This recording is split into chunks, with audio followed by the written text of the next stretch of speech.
2022년 11월 21일 전세 사기 및 소비 깡통 전세 방지를 위한 임대차 제도 개선이 발표됐는데요. 그 내용이 한 4가지 정도 되는데 한번 살펴보겠습니다. 첫 번째로 선순위 임차인 정보 확인권 신설을 해가지고 현행법에는 임차인이 되는 사람은 임대인의 동의를 받아서 확정일자 부여 기간에 선순위 보증금 등 임대차 정보를 요청할 수 있습니다. 현재는 임차인이 되는 사람이 임대인의 동의를 요구할 수 있는지 불분명하고 요구하더라도 임대인이 거부하면 정보를 얻을 수가 없습니다. 라는 게 현재의 문제점이에요. 그래가지고 이게 일반 아파트 같은 경우는 별 문제가 안 되는데 다가구 주택 같은 경우는 좀 문제가 되거든요. 다가주택 같은 경우는 앞에 선순위 집이 전세 얼마큼 있는지가 중요하거든요. 왜냐면 그게 매매가를 육박할 정도 되면 거기 전세 들어가면 안 되잖아요. 그죠? 근데 이제 임대인들이 자기가 돈이 급하면 다 월세다. 아니면 뭐 좀밖에 반전세다라고 말해버리면 확인할 방법이 없어요. 그래가지고 그 부분을 확인 설명서에서 중개업소한테 책임을 떠넘겼죠. 떠넘겼는데 문제는 중개업소도 확인할 방법이 없다는 거죠. 문을 일일이 두드려가지고 확인하지 않는 이상 알 수가 없는 거죠. 주인이 그걸 오픈하지 않는 이상. 그래서 지금 이런 문제점이 생기고 있어요. 그래가지고 지금 그런 경매 내용을 한번 보겠습니다. 이 건은 포항시 나오고 있는 원룸 건인데요. 이게 이제 기각됐어요. 기각됐는데 이 건을 보면 이제 원룸에 있는데 이렇게 세입자가 많아요. 물론 이보다 더 많은 경우도 많습니다. 대도시 같은 경우는 더 많은데 이렇게 보면 여기 건저당이 이렇게 있죠. 건저당이 있고 이거는 이제 등기부에 나오니까 대부분 다 알아요. 근데 이 전세권 설정했는 것들은 알 수 있어. 근데 이건 나중에 임차권이 설정했는 거죠.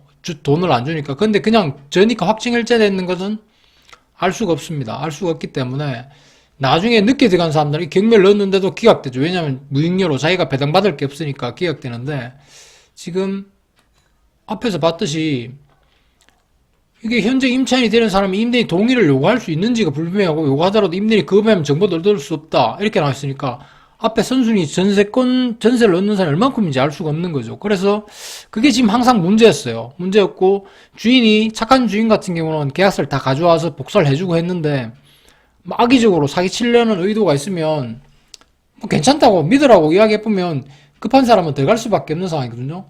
그래가지고 이런 것들이 있었어요. 그래가지고 이제 제도 개선이 이루어지는데 이제 이렇게 나오는 겁니다. 임차인이 되는 자가 임대인에게 선진이 보증금 등 정보 제공에 관한 동의를 요구할 수 있다는 것을 문헌상 명백히 하고 그 경우 임대인이 이에 대한 동의할 것을 의무화합니다. 라고 돼 있었죠. 그러니까 이제는 주인이 앞에 정보를 줘야 되는 거죠. 얼마큼 돼 있는지 정확하게.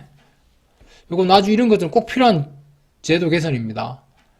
그 다음 두 번째 제도 개선하는 게 뭔가 하면 체납 정보 확인권 신설을 해가지고 이게 이 사람이 체납돼 있으면 사실 자기 전세권보다 아니면 자기 채권보다 더 빨리 이게 국세가 먼저 배당이 되기 때문에 이걸 알려줘야 되는데 대부분 다 알려주진 않아요. 여기 보면 임대인이 계약 전에 체납한 세금이 있는 경우 그로 인하여 국가의 조세채권에 임차인이 보증금 반환 채권에 우선합니다. 그러나 세금 체납 여부는 임대인이 알려주지 않는 이상 임차인이 되는 사람이 알 수가 없습니다. 왜? 개인정보 보호로 다 막아버렸으니까 알 수가 없죠. 그래서 이 부분을 다시 이제 수정했는데 개선했는데 한번 보시죠. 주택임대차보호법에 의해 임차인이 되는 사람이 계약 체결 전에 임대인에게 납세 증명서 제시를 요구할 수 있는 권한을 신설합니다. 납세 증명서는 납부 기한 연장액, 압류 매각의 유예액 등을 제외하고는 다른 체납액이 없음을 증명하는 것으로 인터넷으로도 용이하게 발급 가능합니다. 다만 임대인이 입장을 고려하여 납세 증명서의 제시를 거부할 수 있는 정당한 사고가 있는 경우는 거부할 수 있도록 하여 임대인의 개인정보 보호를 위해 제출이 아닌 제시를 하도록 하였습니다. 발급 시기는 납세 증명서는 원칙적으로 요구받은 날 이후 발급되어야 하지만 당사자의 편의를 위해 임차인이 되는 사람이 동의하면 이전에 발급된 납세 증명서의 제시로도 무방하도록 하였습니다. 이렇게 되어 있는데 지금 그 밑에 계속 보겠습니다. 여기 보면 임대인이 납세 증명서를 제시할 수 없거나 제시하려 하지 않는 경우에는 임차인이 되려는 사람이 직접 관청에 체납 사실을 확인할 수 있도록 동의함으로써 제시 의무를 가름할 수 있도록 하였습니다. 이렇게 되어 있는데 실제로 이게 정말 중요합니다.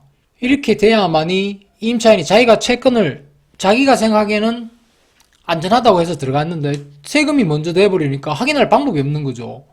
그래 있으니까 나중에 어쩔 수 없이 전세금을 일부 포기해야 되거나 일부 손실 볼 수밖에 없는 상황인데, 이런 것들이 이제 제도화 된다는 게 좀 안타까울 뿐인데, 그래도 늦게나마 이렇게 하니까 천만 다행입니다.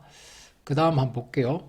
그 다음 주택임대차 보호법인데, 이제 우선 변제금 범위를 넓히고 최우선 변제 금액을 넓힌다는 소리인데요.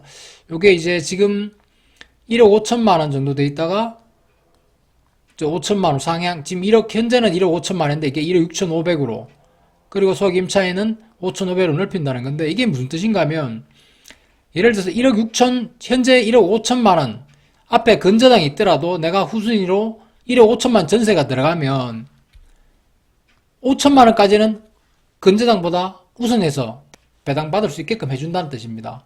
그 금액을 1억 5천에서 1억 6,500으로 늘린다는 거죠. 서울특별시 같은 경우. 그리고 500을 더 올려서 5,500으로 해준다는 뜻이죠. 결국 그러면 대출이 만약에 선순위 있다 그러면 최소한 요 금액, 최우선 변제 금액을 보증금으로 하고 나머지 월세로 하든지, 아니면 요 금액과 요 사이를 최소한으로 한 다음에 월세로 해가지고 경매가 진행되는 동안 한 1년 가까이 걸리니까 월세를 체납하고 있으면 결국은 손실을 거의 안 볼 수 있다는 거죠. 왜? 이 금액, 요 보증금 이하의 같은 경우는 앞순위에 대출이 있더라도 6천만 이하 같은 경우, 그 밖의 지역에 6천만 이하 같은 경우 2천만 원까지 최우선 변제를 해주겠다니까. 여기 지역별로 틀립니다. 지금 광역시 같은 경우는 8,500만 원 이하로 해가지고 2,800인데 현재는 7,000이었죠. 그걸 1,500을 더 올리겠다는 뜻입니다. 그래가지고 2,800까지는 대출보다 먼저 배당을 받게 해주겠다는 뜻이니까 각 지역별로 틀리니까 이런 부분도 참고하셔야 돼요. 광역시, 안산, 광주, 파주, 인천 그 밖의 지역은 6천만 원 돼야지 7천만 원 내면 의미가 없습니다. 7천만 이상 들어가면 2천만 안 주는 거랑 똑같으니까 그 금액이 낮추고 앞에 대출이 있다면 반드시 될 수 있으면 소액 임차인 보증금 요 금액 내로 만드는 게 중요하고요. 그리고 중요한 거는 앞에 대출 일자가 중요해요. 대출 일자가 언제냐에 따라서 이 금액이 틀려져요. 요 기준은 은행을 보호하기 위해 있을 수 있기 때문에 은행 대출 일자를 기준으로 요 금액이 정해지니까 그 금액을 꼭 그 대출 일자를 꼭 보셔야 됩니다. 그 다음 한번 보겠습니다. 요게 아주 또 필요한 조건인데요. 계약 체결 후 입주 전 임대인이 담보권 설정 금지 특약 신설 이렇게 나와 있는데, 현재는 그 세입자가 주소 전이를 마치면 그 다음날 00시에 대항력이 발생하게 됩니다. 근데 만약에 이를 악용하려면 오늘 계약을 했어요. 잔금하고 다 받았는데 매도인이 오늘 대출 실행시켜버린 거죠. 그러면 뭐 어떻게 할 수가 없죠. 왜냐하면 뭐 사기도 아니고 아무것도 아닌 거죠, 결국은. 왜? 그래서 이제 계약서 할 때 중개사들이 거기 특약을 넣어요, 미리. 근데 이제 그 부분을 이제 미리 표준계약서에다 넣겠다는 거죠. 한번 보겠습니다. 주택을 인도받은 임차인은 000-01까지 주택 등록과 주택 임대차 계약서상 확정일자를 받기로 하고, 임차인 확정일자를 받기로 하고, 임대는 위 약정일까지 다음날까지 주택 임차주택의 저당권 등 담보권을 설정할 수 없다. 임대인이 위 특약에 위반하여 임차주택의 저당권 등 담보권을 설정한 경우에는 임차인이 임대차 계약을 해제 또는 해지할 수 있다. 이 경우 임대인은 임차인에게 위 특약 위반으로 인한 손해를 배상해야 한다는데, 사실 이것도 벌써 다 이렇게 알았다는 거는 다 일어났다는 거죠. 내가 사기꾼이 어떤 사기를 치려고 마음을 먹었다면, 만약에 계약과 동시에 전입을 하더라도 그날 동시에 대출을 받아버리면 어떤 방법이 없어, 사기치려고 그러면. 그 대신 이게 없는 것보다는 더 안전하겠죠. 이거 있으면 아무래도 바로 알 수도 있고 그런 게 있으니까, 일단 이런 특약사항이 나왔으니까 이건 상당히 좋은 겁니다. 관리비 항목 신설 내어 있는데요. 임대차 계약 체결 시 관리비에 대한 정확한 합의가 이루어지지 않아 임대인이 계약기간 중 임의로 관리비를 산정하거나 정액하는 문제가 발생하고, 이로 인한 관리비 관련 분쟁이 증가하고 있습니다. 그래가지고 주택임대차 표준계약서의 관리비 기재란을 신설하였습니다. 근데 한번 보시죠.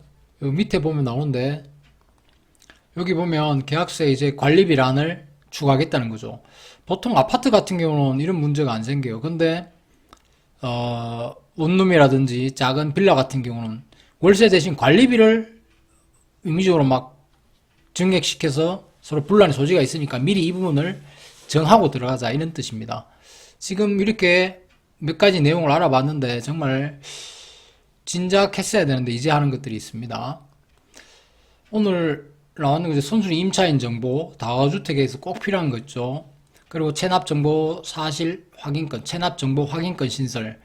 이 두 개는 꼭 필요했습니다. 그리고 소액 임차인 범위 확대, 최우선 변제 금액 상향, 그리고 주택 임대차 표준계약서 개정으로 해갖고 임대인의 입주 전 임대인이 담보권 설정 금지 특약 신설 이렇게 넣었는데요. 지금 요 세 개 같은 경우는 하나, 둘, 세 개 같은 경우는 정말 꼭 필요한데 늦게라도 이렇게 하니까 다행입니다. 선순위 임차인은 정말 알 방법이 없어요. 주인이 이야기해주지 않는 이상. 체납 정보 확인권도 마찬가지고요. 그리고 이거는 있으면 좋지만 없어 사기치려고 마음만 먹으면 방법은 없어요. 그러면 만약에 이걸 피하려고 그러면 전세 알면서 바로 전세권 설정 들어가면 되겠죠. 근데 그러면 이제 돈이 들어가니까 그런 문제가 있습니다. 하여튼 이런 것들이 내년 해가지고 공포가 된다니까 잘 알고 계시면 도움이 될 것 같습니다. 이상 앤디였습니다.